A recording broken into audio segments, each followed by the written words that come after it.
Part 38 أعوذ بالله من الشيطان الرجيم بسم الله الرحمن الرحیم۔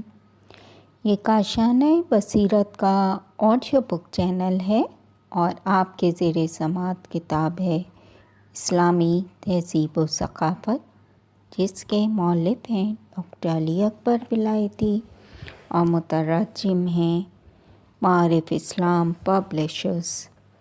ابھی آپ اس کا 38 حصہ ملاحظہ کر رہے ہیں۔ 7واں باب اسلامی تہذیب کے جمود کے اندرونی اور بیرونی اسباب۔ انہوں نے سمرقند، بخارا، خوارزم، بلخ، مرو، ہرات اور دیگر تمام شہروں قصبات کو تباہ و برباد کیا، اور بعض دیہاتوں میں تو پالتو جانوروں پر بھی رحم نہ کیا، بالخصوص وہ شہر کہ جہاں کچھ مزاحمت ہوئی وہاں کسی چیز کو نہ چھوڑا گیا۔ مثلاً جب چنگیز کو 10 ماہ تک طالقان کے لوگوں کی مزاحمت کا سامنا کرنا پڑا تو اس نے اپنے بیٹوں اکتائی، تولی اور جنتائی کو مدد کے لیے بلایا، تو ان لوگوں کی مزاحمت اور جنتائی کے قتل ہونے کی سزا کا انتقام ایسے لیا کہ اس شہر میں کسی کتے اور بلی کو بھی زندہ نہ چھوڑا۔ چنگیز کے جانشین اور عالم اسلام پہ حملوں کا تسلسل۔ 10 رمضان 624 قمری اور 1227 عیسوی میں چنگیز خان مر گیا۔ اس نے اپنی موت سے قبل مشرقی ممالک کی سلطنت تولی کے حوالے کی اور مغربی ممالک کی بادشاہی اکتامی کو بخشی۔ 665 قمری اور 1253 عیسوی میں چنگیز کے پوتے ہلاکو خان کو ایشیا کے معاملات کی ذمہ داری ملی تاکہ ایران کی تمام مقامی حکومت کو ختم کرتے ہوئے ایک واحد منگولی حکومت کو تشکیل دیا جا سکے۔ اس نے فرقہ اسماعیلیہ کی 170 سالہ حکومت کو بھی ختم کیا اور ایران کے تمام قبائل اور گروہوں کو اپنے مقابل سر تسلیم خم کرنے پر مجبور کیا۔ لیکن ہلاکو خان کی سب سے بڑی کامیابی بغداد یعنی اسلامی خلافت کے مرکز کو فتح کرنا تھی۔ اس نے بغداد پہ چاروں طرف سے حملہ کرنے کا حکم دیا۔ 6 دن مزاحمت کے بعد 655 یا 1257 عیسوی میں اہل بغداد نے ہتھیار ڈال دیے۔ کچھ افراد کے علاوہ باقی تمام شہر والوں کو قتل کر دیا گیا۔ اس کے بعد ایک ایک کر کے عراق کے تمام شہروں پر منگولوں کا قبضہ ہوتا چلا گیا۔ ہلاکو خان بغداد کو فتح کرنے کے بعد آذربائیجان کی طرف روانہ ہوا۔ اس نے پہلے مراغہ اور بعد میں تبریز میں سکونت اختیار کی۔ اس کے بعد عراق مکمل طور پر اور خاص طور پہ افسانوی شہر بغداد یعنی اسلامی خلافت کے مرکز کی سیاسی اہمیت ختم ہو گئی۔ منگول اپنی حاکمیت کے اختتام تک یعنی 734 قمری اور 1335 عیسوی تک اس سرزمین پر قابض رہے۔ منگولوں کی پیش قدمی کا اختتام اور ایل خانی حکومت کی تشکیل۔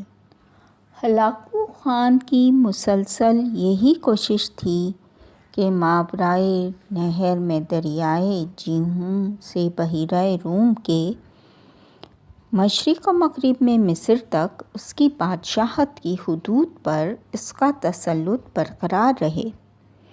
اسی لیے اس نے شام و سوریہ پر حملہ کیا۔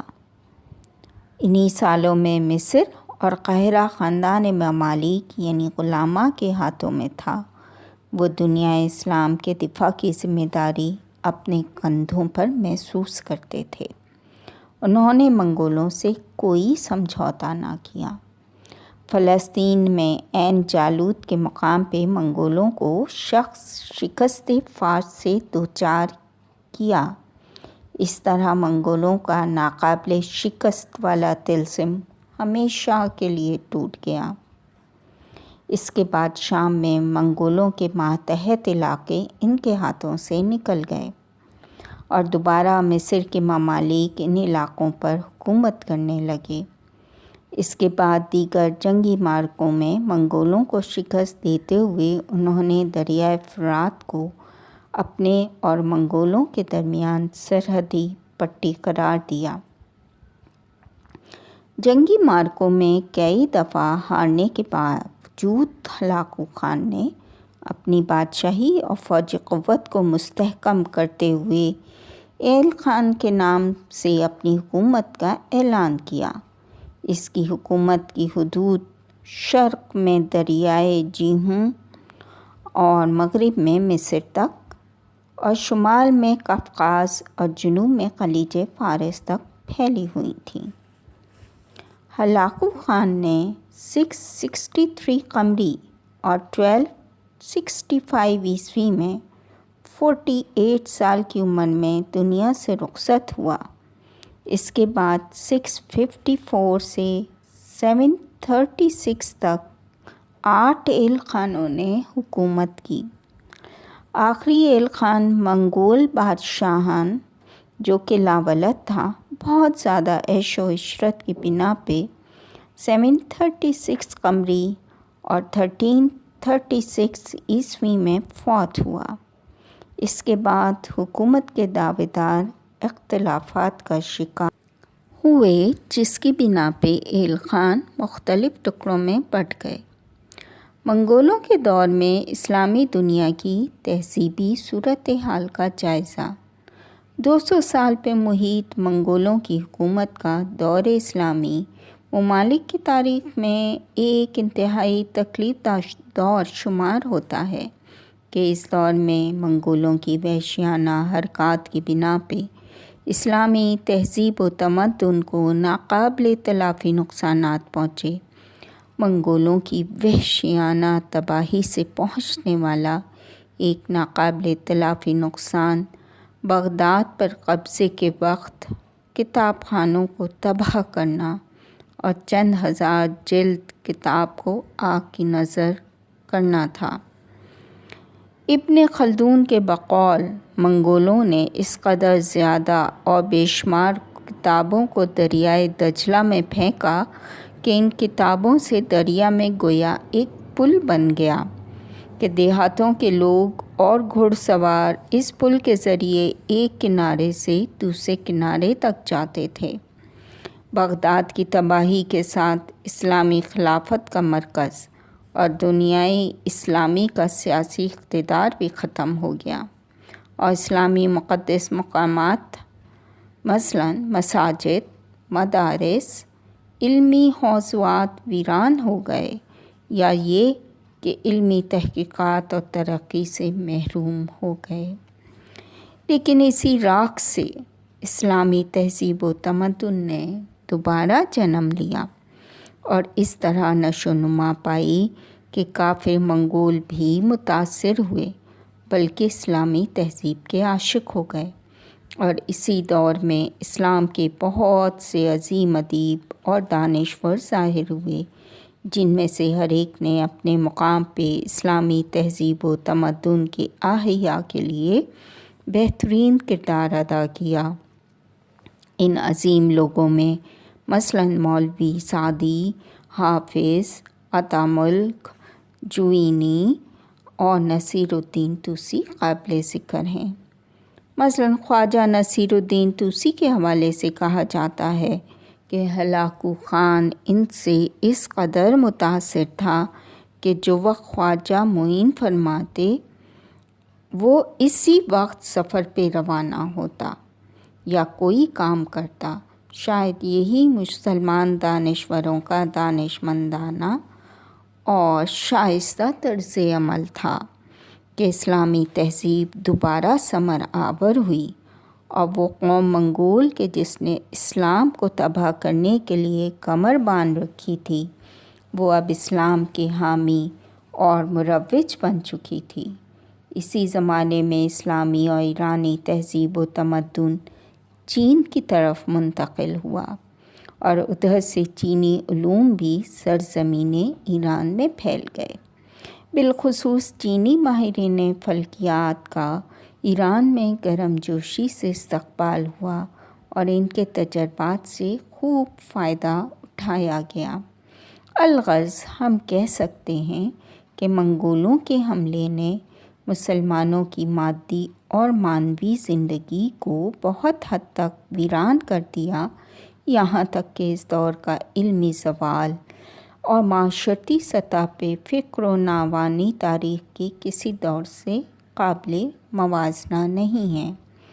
حقیقی بات یہی ہے کہ اگر وحشی منگول ایران اور تمام اسلامی ممالک پہ حملہ آور نہ ہوتے اور یہ سب ضرر و نقصان نہ پہنچتا تو آج اسلامی ممالک بالخصوص ایران کے حالات کچھ اور طرح کے ہوتے۔ سقوط اندلس بلا شبہ اسلامی تہذیب و تمدن کے تاریخی سفر میں سقوط اندلس اور دنیا کے اس خطے میں مسلمانوں کی حکومت کا زوال ایک تلخ ترین واقعہ ہے۔ اندلس کا وہ اسلامی معاشرہ کہ جو 8ویں صدی سے 15ویں صدی تک مسلسل علمی، معماری اور ثقافتی اور فنی شاہکار کو وجود میں لاتا رہا، آخر کیوں ضعف اور پسماندگی کا شکار ہو کر تاریخ کا حصہ بن گیا اور دنیا کے سیاسی نقشے سے اس اسلامی تمدن کا وجود مٹ گیا۔ اندلس مسلمانوں کی فتح سے پہلے جزیرہ ایبرے کے وہ حصے بحیرہ روم جوانا کے ساتھ اسپین کے جنوب اور پرتگال کے جنوب مشرق میں موجود ہیں، انہیں یا پورے جزیرہ ایبرے کو مسلمانوں نے اندلس کا نام دیا۔ کلمہ اندلس جرمنوں کے قبیلہ وندال کے نام سے لیا گیا تھا کہ جو 5ویں صدی کے آغاز میں مغربی روم کی بادشاہت کے مختلف حصوں میں بٹ جانے کے بعد اسپین کے جنوب میں آباد ہوئے۔ ظہور اسلام سے قبل اندلس پر وندالوں اور ویزگوٹوں نے حملہ کیا۔